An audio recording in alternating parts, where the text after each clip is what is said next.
Israeli officials are concerned that U.S.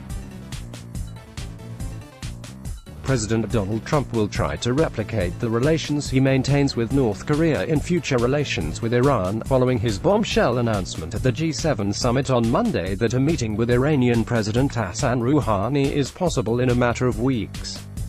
Jerusalem's main concern is its difficulty to gauge where a meeting between the two presidents may lead. President Donald Trump at the G7 summit. Photo, MCT. Israeli officials say the possibility that Rouhani will meet with his American counterpart before sanctions on Iran are lifted could be seen as an Iranian capitulation. Tehran has consistently demanded that sanctions reimposed by Trump after he pulled out of the 2015 nuclear deal be lifted before any progress on talks can be made. Israeli officials fear that Trump will, as he did with North Korea, give more credence to the actual meeting of the leaders, which will then be followed by a milder tone in public statements. Nonetheless, the same sources note, sanctions on North Korea have remained in place despite the niceties. U.S. Vice President Mike Pence called to discuss events with Prime Minister Benjamin Netanyahu soon after the president's statements, and then tweeted support for Israel on Monday night. Had a great conversation with Prime Minister Netanyahu this morning. The United States fully supports Israel's right to defend itself from imminent threats. Under President real Donald Trump, America will always stand with Israel. Vice President Mike Pence, at VP, August 26, 2019. Officials in Jerusalem warn Israel's special relationship with the American president could become an impediment should Trump reach a new deal with Iran that does not include elements critical to Israel, such as ending Tehran's missile program and its continued support for terrorism and extremists in the Middle East.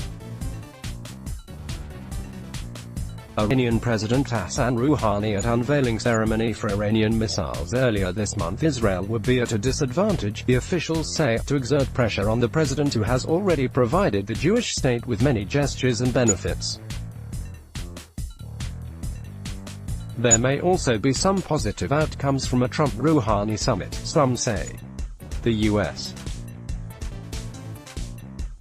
demands of Iran were laid out in Secretary of State Mike Pompeo's speech last year that included Iran end its proliferation of ballistic missiles and halt further launching or development of nuclear-capable missile systems, end support to Middle East terrorist groups, end its threatening behavior against its neighbors, many of whom are U.S. allies, and the Islamic Revolutionary Guard Corps support for terrorists and militant partners around the world.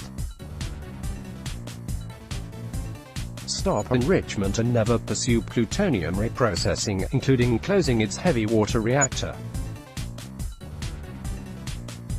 We understand Iran is not going to just disappear, said the official.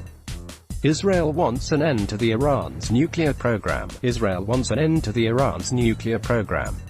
He said he is relatively calm because Trump is advised by Pompeo and his national security advisor John Bolton, both of whom advocate a very hawkish policy towards Iran. Even so, the Israeli official conceded, we do have some concerns because we don't really know what will happen. The official said that Israel would have preferred a resumption of talks not to have been raised now, because the sanctions imposed by the U.S.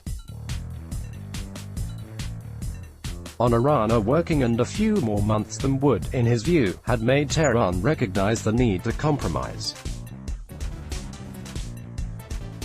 Now that is no longer likely. Hezbollah leader Hassan Nasrallah. Photo, AFP. A second official saw a way forward that might stop further escalating tensions between Israel and Hezbollah, as the Iranian-backed Lebanese terror group would have no interest in risking the summit.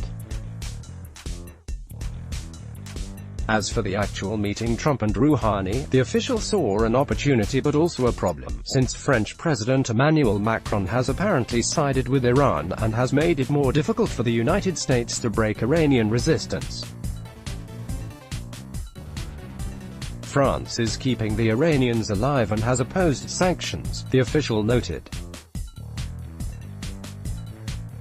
He added that only someone as aggressive as Donald Trump may be able to get concessions out of Tehran, in contrast to the negotiating abilities of his predecessor. Even in the event that these starting positions are not kept, any deal reached will be better than the one signed by Obama in 2015. Let's block ads. Why?